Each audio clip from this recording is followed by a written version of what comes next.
स्वयं उपस्थित है। हम और आप उसकी सभा में हैं, हम और आप उसकी महिमा के लिए जमा है, तो वो परमेश्वर भी हमारी इस जगह पर मौजूद है। और मैं धन्यवाद करता हूँ उस परमेश्वर का जो हमारी जिंदगी में अद्भुत काम करता है। आइए परमेश्वर वचन में चलेंगे और कुछ बात को पढ़ेंगे जो आपको मिलेगा गिनती की किताब 15 अध्याय और उसके 37 पद से। गिनती की किताब 15 अध्याय और उसके 37 पद से कुछ यूं लिखा है वहां पर, अगर मिल जाए मेहरबानी से पढ़ें।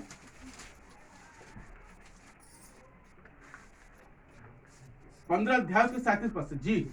फिर यहोवा ने मूसा से कहा, फिर यहोवा ने मूसा से कहा, इस्राएलियों से कहे कि अपनी पीढ़ी पीढ़ी में अपने वस्त्रों के छोर पर झालर लगाया करना। यहाँ पर एक बात है जो परमेश्वर मूसा से कह रहा है। मूसा कौन है? परमेश्वर का सेवक है। मूसा कौन है? परमेश्वर का दास है। जैसे इस कलीसिया का दास कौन है? इस कलीसिया के दास हैं चमन भाई, जो परमेश्वर की अगुवाई में आपको बताते हैं। और आज इन्होंने मुझे मौका दिया ताकि आज मैं प्रभु के वचन से आपसे बात कर सकूं। जैसे चमन भाई आपको बताते हैं, ऐसे ही समस्त इजरायलियों को बताने के लिए परमेश्वर ने मूसा को चुना था। आज परमेश्वर मूसा से एक बात कहने लगा और कह रहा है, मूसा तो इजरायलियों से कह दे जी कि अपनी पीढ़ी पीढ़ी में अपने वस्त्रों की छोर पर झालर लगाया करना। झालर क्या होती है बताइए? झालर क्या होती है? आप सब महिलाएं हैं, आपको मालूम है झालर क्यों लगाई जाती है और क्या होती है? बताइए बताइए। बहुत साधारण सी बात है, झालर है ना? कपड़ों में झालर लगाई जाती है, सूट पे लगाई जाती है ना? बेना होता है, बेना में झालर लगाई जाती है। होती नहीं होती है? क्यों? ताकि दिखने में अच्छा लगे, दिखने में अच्छा लगे। और मैं समझता हूं ये जो झालर का जो चलन है, ये परमेश्वर ने कहा और उस जमाने से चलता चला रहा है कि कपड़ों की छोर पे क्या करना? तुम झालर लगाना। अगर घर में झालर लगी समझ जाते इस घर में शादी है ना? ये कुछ फंक्शन है, तभी तो इनके घर में झालर लगी है। आज इनका घर सजा है, इसका मतलब है कुछ प्रोग्राम इनके घर में, कुछ दावत है इनके घर में। हम समझ जाते हैं झालर का मतलब है कि कुछ है। तो प्रभु भी यहां पर कह रहा है कि तुम अपने वस्त्रों की छोर पर झालर लगाया करना। आगे पढ़ दीजिए चमन भाई। और एक छोर की झालर पर एक नीला फीता लगाया करना। और एक छोर के झालर के पास वो क्या करना? नीला फीता लगाया करना। जैसे आप ये झालर देख सकते हैं कितनी अच्छी लगी है ना? हर तरीके से सजाया गया है। क्या लगा ऐसे ही तो उसमें से एक नीला फीता भी लगाना, यानी झालर को और अच्छे से डेकोरेट करना, अपने कपड़े को और अच्छे से डेकोरेट करना, क्या सजाना, एक नीला फीता लगाना। जी। और वह तुम्हारे लिए ऐसी झालर ठहरे, कहने लगा और वो तुम्हारे लिए ऐसी झालर ठहरे जिससे जब तुम उसे देखो तब यहोवा की सारी आज्ञाएं तुमको स्मरण आ जाएं। तब तुमको यहोवा की सारी आज्ञाएं स्मरण आ जाए। आज शनिवार है, हम घड़ी देखते हैं 1 बज गया, हमें क्या याद आता है बताइए? हमें चलना है, प्रार्थना शुरू होने वाली है। याद आता कि नहीं याद आता? तो इसका मतलब जब घड़ी पहनते हैं तो घड़ी याद दिलाती है कि समय हो गया है, प्रार्थना का समय हो गया है, मीटिंग का समय हो गया है, सूरज निकल आया है, अब काम पर जाने का समय आ गया है, उठने का समय आ गया है, अब सूरज अस्त हो गया है, इसका मतलब अब शाम हो गई है। हम देखकर बता देते हैं, पता चल जाता है। अभी रोशनी है, इसका मतलब अभी सूरज है, रोशनी चली गई, इसका मतलब सूरज अब डूब गया है, अब चंद्रमा आ गया है। ये हमें याद दिलाते हैं। कहने लगा ऐसे ही तुम अपने वस्त्रों के छोर पर, अपने कपड़ों में, अपनी फ्रॉक पर, अपने साड़ी में, अपने कपड़ों में एक झालर लगाया करना, उस पर एक नीला फीता लगाना, क्योंकि यह झालर तुम्हें स्मरण दिलाएगी। क्या स्मरण दिलाएगी?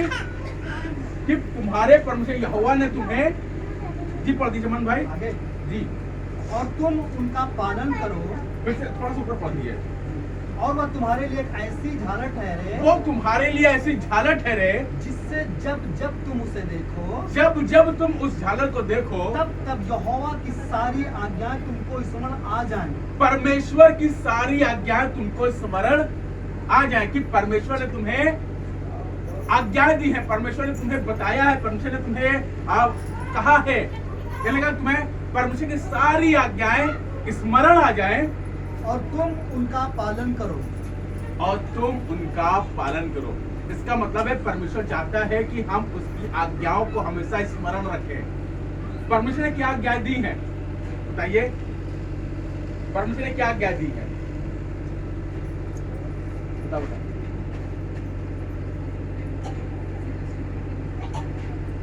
जी लिखा है परमेश्वर ने आज्ञाएं दी कि तू चोरी न करना, हत्या न करना, व्यभिचार न करना, किसी की वस्तु का लालच न करना, विश्राम दिन को पवित्र मानना।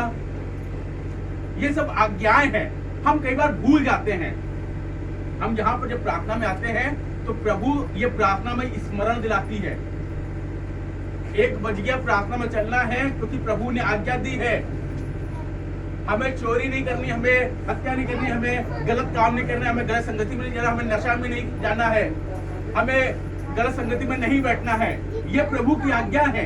क्यों? क्योंकि प्रभु ने कहा बुरी संगति अच्छे चरित्र को बिगाड़ देती है। इसलिए प्रभु ने कहा कि तुम बुरी संगति में न बैठो, ठट्ठा करने वाली मंडली में न बैठो।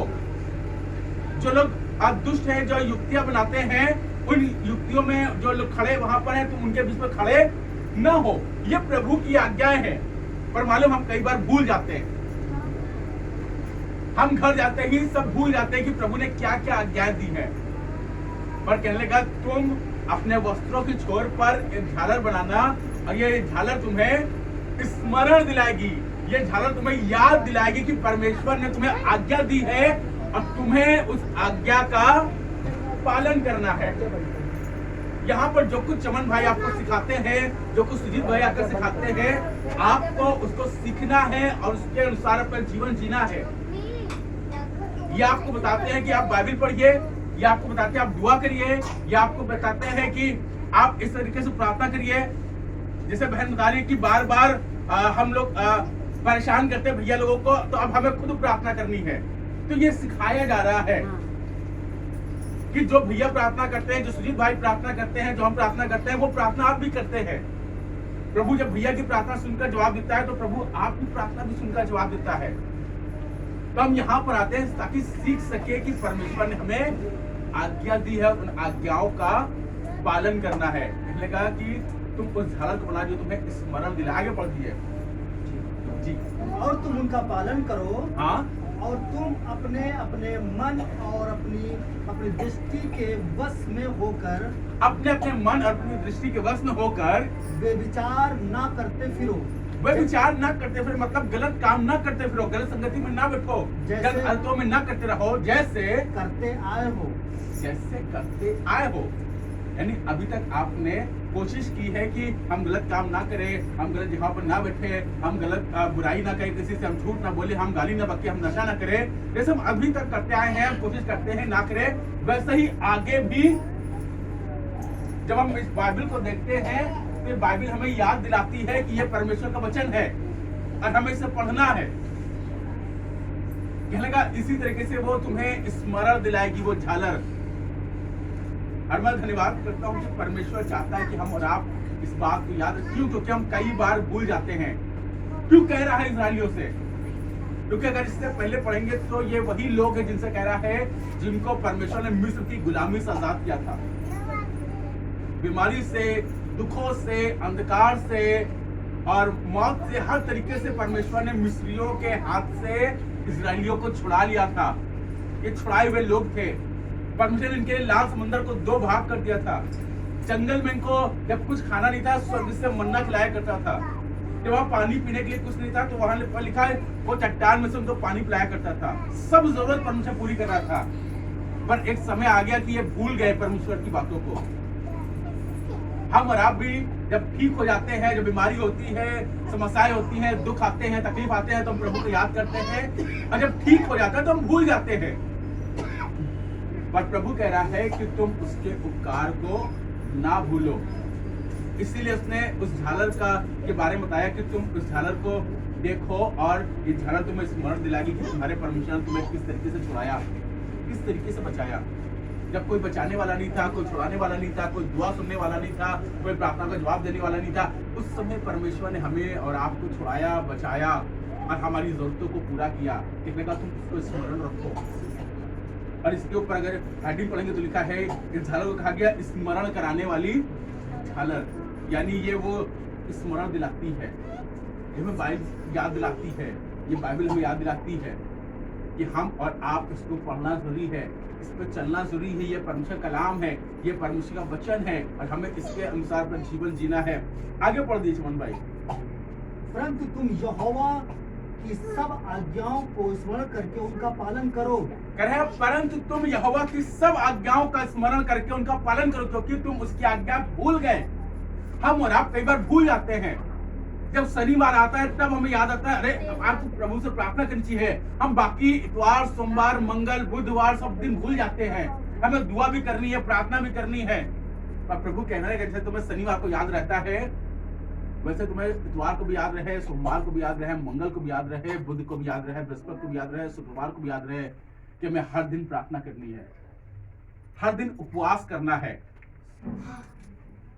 आपको मालूम इन दिनों में रोजे के दिन चल रहे हैं, उपवास के दिन चल रहे हैं। कोशिश करिए हफ्ते में एक दिन उपवास रखिए, क्योंकि प्रभु ने सिखाया है। हमारे और आपके जरूरी ये 40 दिन उपवास के दिन होते हैं, जब हम लोग हर दिन उपवास रखते हैं और अपने आप को तैयार करते हैं, उस बात को याद करते हैं, उस यीशु मसीह के बलिदान को याद करते हैं। ये 40 दिन का उपवास क्यों है? ये लंडेस हर बार क्यों आते हैं? ये उपवास दिन क्यों आते हैं? ताकि ये याद दिला सके कि यीशु मसीह कुर्बान हुआ है। यीशु मसीह हमारे लिए दिन, गुड फ्राइडे वाले दिन जो है क्रूज पर अपनी जान उसने दी है। ये हमें याद दिला सके 40 दिन और हम अपने आप को तैयार कर सके। इन उपवासों का जो गुड फ्राइडे से पहले होते हैं, इनका बाइबल में कहीं जिक्र नहीं है, पर ये इसलिए रखा गया, इसलिए बनाया गया ताकि हमें स्मरण दिला सके। क्या स्मरण दिलाए? कि यीशु मसीह गुड फ्राइडे के दिन क्रूज पर उसने अपनी जान को कुर्बान किया। ईस्टर क्यों मनाया जाता है? ईस्टर इसलिए मनाया ताकि वो हमें स्मरण दिलाए कि तीसरे दिन मुर्दों में से यीशु मसीह जी उठा। ये सब हमें स्मरण दिलाने के लिए है। क्यों? क्योंकि हम और आप भूल जाते हैं। अगर ये गुड फ्राइडे, अगर ये लेंडेस, अगर ये उपवास के दिन, रोजे के दिन ना हो तो हमें याद भी ना आए। कोशिश करें हफ्ते में एक दिन जरूर उपवास रखें। और उपवास का मतलब ये नहीं सिर्फ खाना पानी छोड़ दिया बस सारे दिन ऐसे ही चल रहे हैं। उपवास का मतलब क्या है? खाने पीने की चीजों से दूर रहकर प्रभु में समय बिताना, प्रभु के साथ संगति करना, दुआ में, संगति में, प्रार्थना में, वचन में, उसकी उपस्थिति में बैठना, प्रभु के गीत गाना, प्रभु के भजन गाना, ये उपवास है। हम क्या करते हैं? हम पूरा दिन भूखे रह जाते हैं और ना तो दुआ करते हैं ना तो प्रार्थना करते हैं। ये उपवास नहीं है, इससे प्रभु खुश नहीं होता है। क्या लगा? जिस उपवास से मैं खुश होता हूं वो ये है कि मनुष्य अपने आप को दीन करे, नम्र करे। यानी आप जब उपवास रखते हैं, जब आप फास्टिंग रखते हैं, जब आप व्रत रखते हैं, तो आप कोशिश करें अपने आप को, उस दिन गाली अगर निकलती है तो गाली ना दे, अगर आपसे झूठ निकलता है तो आप उस दिन झूठ ना बोले, आप सच बोलने की कोशिश करें। अपनी आदतों का उपवास करें और कोशिश करें हर उपवास में अपनी कोई एक बुराई को छोड़ें। ये वो उपवास है जिससे प्रभु खुश होता है। ये वो उपवास है जिससे परमेश्वर प्रसन्न होता है। जब आप उपवास से कहें, प्रभु आज मैं इस बुराई को छोड़ रहा हूं, आज मैं इस बुरी आदत को छोड़ रही हूं, मैं बहुत बुराई करती हूं प्रभु, आज से मैं बुराई नहीं करूंगी और मैं इस बात के लिए उपवास रख रही हूं। और आपको मालूम, जब आप इस तरीके से अपनी बुराइयों का, अपने आदतों का उपवास रखते हैं, खाने का उपवास तो हर कोई रख लेता है। एक दिन क्या 4 दिन नहीं खाएंगे, 6 दिन नहीं खाएंगे, 40 दिन में नहीं खाएंगे। लोग खाते भी नहीं 40 दिन, कई बार तो कई लोग। पर क्या उनका जीवन बदल रहा है? अगर उनका जीवन नहीं बदल रहा है, मेरा एक दोस्त था, उसने 40 दिन उपवास रखा इसलिए ताकि उसकी शादी हो जाए किसी से। और जब 40 दिन बाद शादी नहीं हुई तो उसने कहा कि मैं एक काम करूंगा, अब उसके मुख पे तेजाब मार दूंगा, क्योंकि उसने किसी और से कर ली है। हम कई बार इस तरीके से उपवास रखते हैं। मालूम, इस तरीके से उपवास से परमेश्वर खुश नहीं होता है, जिसमें हमारा स्वार्थ हो, हम अपने स्वार्थ के लिए उपवास रख रहे हैं। उपवास का मतलब तो यह है कि हम अपने आप को दीन कर सके। प्रभु मेरी ये बुराई है, प्रभु मेरी बुराई दूर हो जाए, प्रभु मेरे अंदर ये गलत चीजें हैं दूर हो जाए, प्रभु मेरे घर में समस्याएं हैं, मुश्किलें हैं, प्रभु मेरे घर की समस्याएं मुश्किलें दूर हो जाएं। ये उपवास है। और इस तरीके से आप उपवास रखते हैं तो प्रभु उस उपवास को सुनकर आपके उपवास को ग्रहण करता है। आप प्रभु का धन्यवाद करके कोशिश करें हफ्ते में एक दिन आप जरूर से उपवास रखें। कोई एक दिन डिसाइड कर ले, चाहे सोमवार हो, चाहे मंगल हो, चाहे जैसे आज शनिवार होता है, आप किसी का शनिवार को उपवास रख ले, कोई फर्क नहीं पड़ता है। हर दिन प्रभु ने बनाया है। आप सोचिए शनिवार को उपवास क्यों रखे? आप कर सकते हैं। हर दिन प्रभु के बनाए हुए हैं और ये तो अच्छा मौका रहता है कि जब आप उपवास रखते हैं तो उस दिन आप प्रभु की आराधना कर पाते हैं। तो कोशिश करें अपना जीवन प्रार्थना में, वचन में, उपवास में, संगति में अपना जो समय है और जो अपना जीवन है वो परमेश्वर को अर्पित करें। ये हमारे रात के लिए बहुत जरूरी है। ये सब हमें स्मरण दिलाते हैं कि प्रभु ने हमसे प्रेम किया, प्रभु ने हमें आज्ञा दी है। मेरे साथ निकाले, आपको अच्छा लगेगा। यशाया किताब 31 अध्याय उसका पहला पद। यशाया 31 अध्याय और उसका पहला पद कुछ यूं लिखा है वहां पर। मिल जाए मेहरबानी से पढ़ दीजिए। यशाया 31 अध्याय का पहला पद।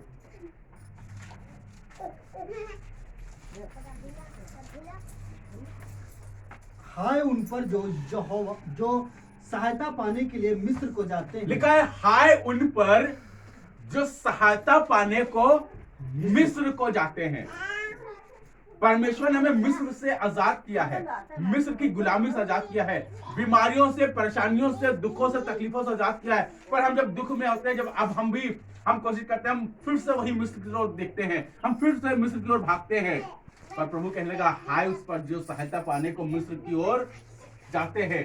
प्रभु चाहता है कि हम और आप मिस्र की ओर नहीं, जब दुखी हो, तकलीफ में हो। दाऊद कहने लगा मैं अपनी आंखें यहोवा की ओर लगाऊंगा, क्योंकि मेरी सहायता कहां से आती है? परमेश्वर की ओर से आती है, जो आकाश और पृथ्वी का करता है, जिसने आकाश और पृथ्वी बनाई है। मेरी मदद करने वाला परमेश्वर है। देखा, तुम प्रधानों पर, तुम अधिकारियों पर, तुम लोगों पर, किसी मनुष्य पर भरोसा न रखना, क्योंकि किसी मनुष्य में इतनी ताकत है तुम्हारा उद्धार कर सके, तुम्हारा छुटकारा कर सके, तुम्हारी सहायता कर सके। पर तुम्हारी सहायता, तुम्हारा मददगार परमेश्वर है। कहेगा हाय उस पर जो सहायता पाने मिस्र को जाते हैं, जबकि उनका मददगार परमेश्वर है। मेरा और आपका मददगार, मेरा आपका सहायता करने वाला प्रभु यीशु मसीह है। आप उससे दुआ करिए। बीमार हैं, प्रभु यीशु मसीह से दुआ करिए। तकलीफ में है, यीशु मसीह से दुआ करिए। आपकी बीमारी जा नहीं रही है, यीशु मसीह से दुआ करिए। घर में श्राप है, कलह है, लड़ाई झगड़े, प्रभु से दुआ करिए। और आप देखिए प्रभु यीशु मसीह कैसे मदद करता है, कैसे सहायता करता है आपकी, कैसे आपको बचा लेता है, कैसे आपको छुड़ा लेता है। और हम धन्यवाद करते हैं 137 अध्याय भजन संहिता का उसका 5 और 6 पद। भजन संहिता 137 अध्याय उसका 5 और 6 पद कुछ यूं लिखा है। भजन 137 और उसके 5 और 6 पद। हे यरूशलेम, हे यरूशलेम, यदि मैं तुझे भूल जाऊं, कहने लगा हे यरूशलेम, यदि मैं तुझे भूल जाऊं तो मेरा दाहिना हाथ सूख जाए। तो कहने लगा मेरा दाहिना हाथ सूख जाए। परमेश्वर कह रहा है यदि मैं तुझे भूल जाऊं। हम और आप तो कई बार परमेश्वर को भूल जाते हैं, पर परमेश्वर कहने लगा यदि मैं तुझे भूल जाऊं तो मेरा दाहिना हाथ सूख जाए। आगे, यदि मैं तुझे स्मरण न रखूं, और यदि मैं तुझे स्मरण न रखूं, यदि मैं यरूशलेम को अपने सब आनंद से श्रेष्ठ न जानूं, यानी यदि मैं यरूशलेम को अपने सब आनंद से श्रेष्ठ न जानूं, यानी प्रभु के साथ संगति करना मुझे सबसे अच्छा ना लगे, तो मेरी जीभ तालू से चिपट जाए। तो मेरी जीभ तालू से चिपट जाए। यानी मेरे लिए जरूरी है कि मेरे लिए सबसे अच्छी बात यह है कि हम प्रभु के साथ संगति करें, हम प्रभु में आनंदित रहे, हम प्रभु में खुश रहे, हम प्रभु में बढ़ते जाए, प्रभु में जड़ पकड़ते जाए, हम प्रभु में सरगर्म बनते चले जाए। एक और आज पढ़ेंगे जो आपको मिलेगा 103 अध्याय भजन संहिता का और दूसरा पद। भजन 103 अध्याय का दूसरा पद। जी, हे मेरे मन, हे मेरे मन, यहोवा को धन्य कहे, यहोवा को धन्य कहे, और उसके किसी उपकार को ना भूलना। उसके किसी उपकार को ना भूलना। हमें और आपको अपनी जिंदगी में एक ऐसी चीज ठान ले जो हमें हमेशा स्मरण दिलाए कि उसने हमारी जिंदगी में कितने उपकार किए हैं। कहने लगा उसके किसी उपकार को ना भूलना। प्रभु यीशु मसीह ने हमारी जिंदगी में अपना जीवन देकर, अपना प्राण देकर उसने हमारा और आप पर उपकार किए हैं, और हमें उसके उपकार को अपनी जिंदगी में याद रखना है कि उसने हम पर कैसे उपकार किया है। एक आखिरी बात आज पढ़ेंगे, उसके बाद हम लोग दुआ करेंगे। पहला कुरिन्थियों 1 अध्याय उसका 18 पद, पहला कुरिन्थियों 1 अध्याय उसका 18 पद कुछ यूं लिखा है जी। पहला कुरिन्थियों 1 अध्याय उसका 18 पद, क्योंकि क्रूस की कथा कहने लगा क्योंकि क्रूस की कथा नाश होने वालों के लिए मूर्खता है, नाश होने वालों के लिए तो मूर्खता है, परंतु हम उद्धार पाने वालों के लिए हम उद्धार पाने वालों के लिए परमेश्वर की सामर्थ है। परमेश्वर की सामर्थ है। कहने लगा क्रूस की कथा। अब बोलो, ये क्रूस की कथा हमें स्मरण दिलाती है। क्या स्मरण दिलाती है? कि ये नाश होने वालों के लिए तो मूर्खता है, जो विश्वास नहीं करते उनके लिए तो मूर्खता है, पर जो विश्वास करते हैं उनके लिए क्या है? परमेश्वर की सामर्थ है। जब हम क्रूस को देखते हैं, जब उस सलीब को देखते हैं, तो ये सलीब हमें याद दिलाती है कि इस सलीब पर प्रभु यीशु मसीह कुर्बान हुए थे। इस सलीब के द्वारा जिस पर प्रभु यीशु मसीह कुर्बान हुए थे, हमारा जीवन बचाया गया है, हमने उद्धार पाया है। क्रूस की कथा नाश होने वाले के लिए तो मूर्खता है, पर उद्धार पाने वालों के लिए परमेश्वर की सामर्थ है। मेरे और आपकी जिंदगी में जब जब हम उस मसीह के क्रूस को देखते हैं, उस यीशु के क्रूस को देखते हैं, हमें याद आता है कि यीशु मसीह ने हमसे प्रेम किया है, यीशु मसीह ने हमारे लिए कुर्बानी दी है, यीशु मसीह ने हमारे लिए अपनी जान दी है, और हमें उस यीशु मसीह से प्रेम करना है, उसके लोगों से प्रेम करना है। जैसे उस समय प्रभु ने आज्ञा दी थी कि वो झालर तुम्हें स्मरण दिलाएगी कि परमेश्वर ने कैसी आज्ञा दी है, उनका पालन करना है। वैसे जब हम आज मन में उस क्रूस को देखते हैं, उस परमेश्वर के सलीब को देखते हैं, तो वो हमें याद दिलाता है कि हमारे और आपके लिए प्रभु यीशु मसीह ने बलिदान दिया, और हमें अब एक नई जिंदगी जीना है। लिखा है तुम्हारे मन के नए हो जाने से तुम्हारा चाल चलन भी बदलता जाए। ये क्रूस हमें जो दिखाता है, वही दिखाता है कि हमें अब इस संसार के सदस्य नहीं बनना है, पर हमारे मन के नए हो जाने से हमारा चाल चलन भी बदलता जाना है। हमारी पुरानी जिंदगी, हमारा पुराना मनुष्य, हमारी पुरानी आदतें, हमारी बुराइयां अब में छोड़ करके अब हम एक नई जिंदगी जिए, अब प्रभु के साथ जिंदगी जिए। यही क्रूस की कथा है, और जब इस पर विश्वास करते हैं तो हम अपने जीवन में अद्भुत काम को देखने पाते हैं। ये हमें स्मरण दिलाता है, और हम धन्यवाद करते हैं कि हम और किसी बात की, पौलुस कहने लगा कि मैं उस क्रूस पर चढ़ाए हुए यीशु मसीह को छोड़ किसी और बात का प्रचार नहीं करता हूं, और सुसमाचार सुनाने से मैं लज्जित नहीं होता, क्योंकि ये नाश होने वाले के लिए तो मूर्खता हो सकती है, पर विश्वास करने वालों के लिए परमेश्वर की सामर्थ है। ये हमें बार बार स्मरण दिलाती है कि यीशु मसीह हमारे लिए फिर से मुर्दों में से जी उठा है। आइए अपनी आंखों को बंद करें और हम लोग दुआ करेंगे, प्रार्थना करेंगे।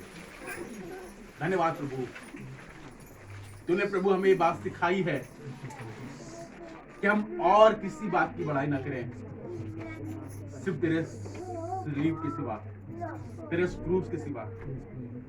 जैसे प्रभु वो स्मरण कराने वाली झालर वो स्मरण कराती थी कि तूने आज्ञा दी है, उनका आज्ञाओं का पालन होना है। धन्यवाद कहते प्रभु, आज के समय में प्रभु तूने हमारे लिए उस क्रूस को रखा है, हमारे लिए वो क्रूस का निशान है जो हमें याद दिलाता है कि तूने हमसे प्रेम किया है। प्रभु धन्यवाद, धन्यवाद यीशु, थैंक यू जीसस। और किसी बात की बड़ाई ना करो यीशु मसीह के सलीब के सिवा, और किसी बात की बड़ाई ना करूं यीशु मसीह की सलीब के सिवा, और किसी बात की बड़ा ना करूं यीशु मसीह की सलीब के सिवा। अपनी जिंदगी में बहुत सी बातों की बड़ाई तो करते हैं, पर पौलुस से खाने लगा कि हम उस सलीब से बढ़कर हम और किसी बात की बड़ाई नहीं करते। उस यीशु मसीह की जो सलीब पर लटकाया गया, जहां से उसने हमारे लिए अपने आप को बलिदान किया है, हम उसकी बड़ाई कर रहे हैं। मेरे साथ आप इस गीत को दोहरा सकते हैं। और किसी बात की बड़ाई ना करूं, यीशु मसीह की सलीब के सिवा। और किसी बात की बड़ाई ना करूं, यीशु मसीह की सलीब के सिवा। यीशु मसीह की सलीब के सिवा, प्यारो यीशु मसीह की सलीब के सिवा। यीशु मसीह की सलीब के सिवा। यीशु मसीह की सलीब के सिवा। और किसी बात की बड़ाई ना करूं, यीशु मसीह की सलीब के सिवा। और किसी बात की बड़ाई ना करूं, यीशु मसीह की सलीब के सिवा। हाँ प्रभु यीशु मसीह, आज जितने लोग यहाँ पर बैठे हैं प्रभु, अपने आप को मिलाकर प्रभु इस कलीसिया को, कलीसिया के लोगों को प्रभु, तेरे खादिम को प्रभु, सबको तेरे हाथों में सबको प्रभु चाहते हैं। हम में से कोई भी प्रभु किसी और बात की बड़ाई नहीं प्रभु, पर हम सिर्फ तेरी बड़ाई कर सके। तेरी स्तुति मेरे मुख से निरंतर होती रहे प्रभु। अब प्रभु दुआ करते प्रभु चाहते हैं, अगर यहाँ पर कोई बीमार है, समस्या में है, दुख में है, तकलीफ में, मुसीबत में है, प्रभु यीशु मसीह आज दुआ करते प्रभु चाहते हैं आपके नाम से वो चंगा हो जाए, आपके नाम से वो ठीक हो जाए प्रभु, आपके नाम से उसकी जरूरतें पूरी हो प्रभु, आपके नाम से उसके जीवन में आशीष कराम उसके प्रभु, आपके नाम से प्रभु उसकी जिंदगी में अद्भुत काम उसके प्रभु चाहते हैं। हर एक को प्रभु जो यहाँ पर है प्रभु चाहते छू कर आशीष दे प्रभु। और इस कलीसिया को प्रभु, तेरे दास को प्रभु आपके हाथों में सौंपते प्रभु चाहते हैं, चमन भाई को प्रभु चाहते हैं बहुत बरकत दे, बहुत आशीष दे प्रभु, कि बहुत ईमानदारी से, वफादारी से तेरी खिदमत कर रहे हैं, सेवकाई कर रहे हैं प्रभु। चाहते हैं ये सेवकाई को और मजबूत करिए प्रभु, और बढ़ाइए प्रभु यीशु मसीह। और चाहते हैं अपने दान, अपने वरदानों से, अपने कलाम से प्रभु इन्हें भरिए प्रभु, अपने अभिषेक से भरिए प्रभु, ताकि तेरे अभिषेक में होकर प्रभु ये कलीसिया बढ़ती चली जाए प्रभु यीशु मसीह। और दुआ करते प्रभु यीशु मसीह, इनके अंदर से तेरा अभिषेक प्रभु इस कलीसिया में बहता चला जाए प्रभु यीशु मसीह। और यहाँ से प्रभु ढेर से पादी तैयार हो प्रभु, ढेर से प्रभु सेवक तैयार हो प्रभु, आराधक तैयार हो प्रभु, लोग तैयार हो प्रभु। और दुआ करते प्रभु यीशु मसीह, ये प्रभु कलीसिया आपके नाम में बढ़ती जाए प्रभु यीशु मसीह। चाहते प्रभु हर एक को बरकत दे प्रभु, आशीष दे प्रभु यीशु मसीह। और चाहते प्रभु यीशु मसीह इस कलीसिया के द्वारा प्रभु, लोगों के द्वारा प्रभु आपका नाम जलाल पाए प्रभु यीशु मसीह के नाम से मांगते प्रार्थना, आमीन।